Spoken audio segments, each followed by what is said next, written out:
হুম।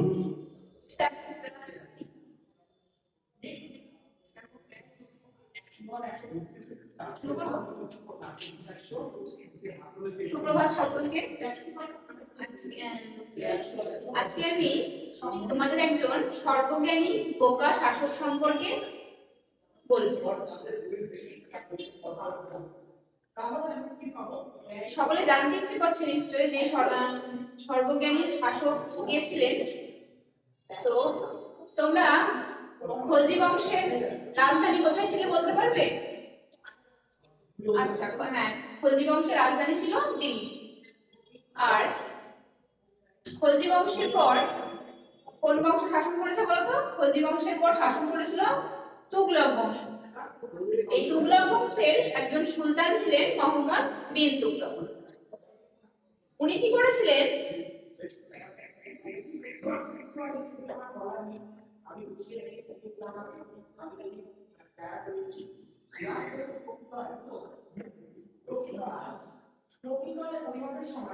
খলজি বংশের রাজধানী ছিল দিল্লি। এই জায়গাটা ধরলাম আমরা দিল্লি। উনি কি করেছিলেন? সিংহাসনে বসার পর উনি এই রাজধানী দক্ষিণে এই দেবগিরিতে স্থানান্তর করে দিচ্ছেন। উনি সিংহাসনে বসছেন 1325 খ্রিস্টাব্দে এবং এই যে রাজধানী স্থানান্তর এটা তিনি করছেন 1326-27। সিংহাসনে বসছেন 1325 খ্রিস্টাব্দে এবং রাজধানী স্থানান্তর হচ্ছে 1326 থেকে 1327 খ্রিস্টাব্দে।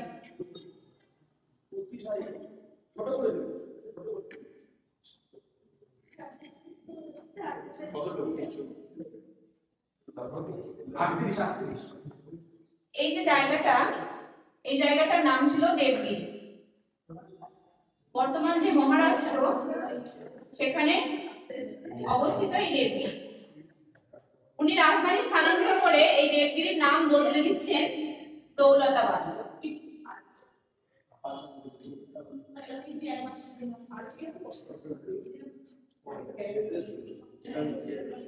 উনি যে রাজধানী স্থানান্তর করলেন এই স্থানান্তরের পিছনে বিভিন্ন কারণ ছিল। কি কি সেই কারণ? চলো সেই কারণগুলো জেনে নিই।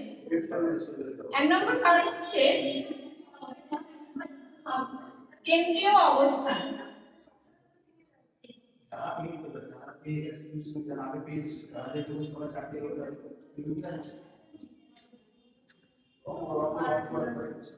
এই দৌলতাবাদ ছিল, এই দৌলতাবাদ ওনার যে সাম্রাজ্য, এই সাম্রাজ্যের মাঝামাঝি জায়গায় ছিল এই দৌলতাবাদ। তো উনি দিল্লি থেকে দক্ষিণ ভারতের বিভিন্ন রাজ্যগুলো শাসন করা কষ্টকর হচ্ছিল এবং তাই তিনি ভাবলেন যে রাজধানীটা এমন একটা করা হোক যেখান থেকে তিনি উত্তর ভারত এবং দক্ষিণ ভারত দুটোকেই ভালো করে শাসন করতে পারবেন। তাই তিনি দিল্লি থেকে দেবগিরিতে তার রাজধানী স্থানান্তর করে দিচ্ছেন এবং নাম রাখছেন দৌলতাবাদ। আরেকটি কারণ হচ্ছে নিরাপত্তা।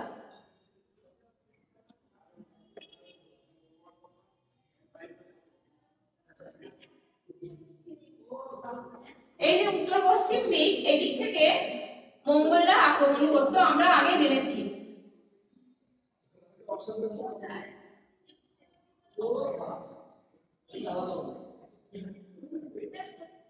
এই উত্তর পশ্চিম দিক থেকে বারবার দিল্লিতে মঙ্গল আক্রমণের ফলে তিনি দেখলেন যদি রাজধানী আর একটু ভিতরের দিকে নিয়ে যাওয়া যায় মাঝামাঝি জায়গায়, তাহলে তিনি মঙ্গল আক্রমণের হাত থেকে রেহাই পাবেন এবং তার সাম্রাজ্য বারবার বিপদগ্রস্ত হবে না। যার কারণে তিনি দিল্লি থেকে দেবগিরিতে রাজধানী স্থানান্তর করলেন। আরেকটা আমরা কারণ জানতে পারি মুসলিম আধিপত্য। দক্ষিণ ভারতে মুসলিম আধিপত্য।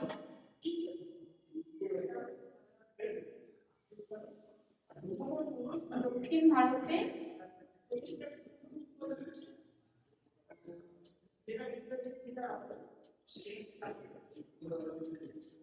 মুসলিম আধিপত্য। দক্ষিণ ভারতে